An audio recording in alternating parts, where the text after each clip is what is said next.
So I'm a 92 baby, and 92 is the only year I can think of to where you say 92 represent, and the room will just go wild if there's anyone born in the year 1992. So it made me want to go back and check out and see what was interesting in that year. And it turns out 92 was a pretty based year. I must say, there's a good bit of interesting stuff going on. We'll kick it off with some random events. Turns out the first African American woman actually went into space this year as well. We got Dr. Mae Jemison going into space like a boss ass bitch that she is. And it turns out, I guess there were talks about ending the Cold War in like 1991, but it pretty much became official at the beginning in 1992, so I'll count it. So that's when the Cold War ended. That was pretty sweet. But I actually didn't realize this. Apparently, this was the year the whole Rodney King situation went down, to where it pretty much highlighted police brutality against black people and minorities, to where it became so infamous, it's pretty much like a meme nowadays. Like, you'll always hear people reference the whole Rodney King situation going on. So that was a tragic event, but eye-opening nonetheless. But not to be outdone, also interesting and tragic, Bill Clinton got elected. So,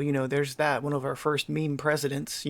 I always imagine the Family Guy version, not the possible island version we know of today, but very quotable nonetheless. So now we got music. This was one of my favorite parts of it. This is when Nirvana was in full swing, so the whole quote-unquote grunge look was going around, which to me always just seemed like casual attire. It's what I rock the day-to-day no matter what anyways. It's pretty much just a big middle finger to whoever wants you to dress up like a fancy poser for society to interpret you a certain way. And it's the year Sir Mix-a-Lot blessed us with one of the most memed songs in history, Baby Got Back. I didn't know that junk was in 1992. That was pretty awesome. But one of my favorite bands came out with an album as well, Symphony of Destruction by Megadeth. So that was pretty sweet. It was like one of their first albums to really hit mainstream as well. So, and on the flip side of that, you got Ain't Nothing Like a G-Thing by Dr. Dre, which was also a complete turn up in rap culture, I guess you could say. But that was a legendary album. It pretty much threw rock right off the shelves. Like, no one cared after that. And that's just the tip of the iceberg too. Like, look at this. Like, check out this Rolodex of music, man. Like, this is just unprecedented. Like, you've got so many awesome hits that are still listened to this day. Like, that is just amazing. And entertainment in general this year seems to just be going all out, like even in TV and movies. Like, apparently that's when The Real World aired, and it was apparently the first live drama type series too, so I didn't even know it was the first of its kind, but that came out in 92. So if you were closer to an adult, you'd be watching that. But if you were a teen, that's when the Batman animated series came out, so that's pretty sweet. And then, not to be outdone, if you were a kid, that's when Barney aired, and everyone's been brainwashed by that Barney song, don't even lie. And like, for movies, for cartoon, you had Aladdin.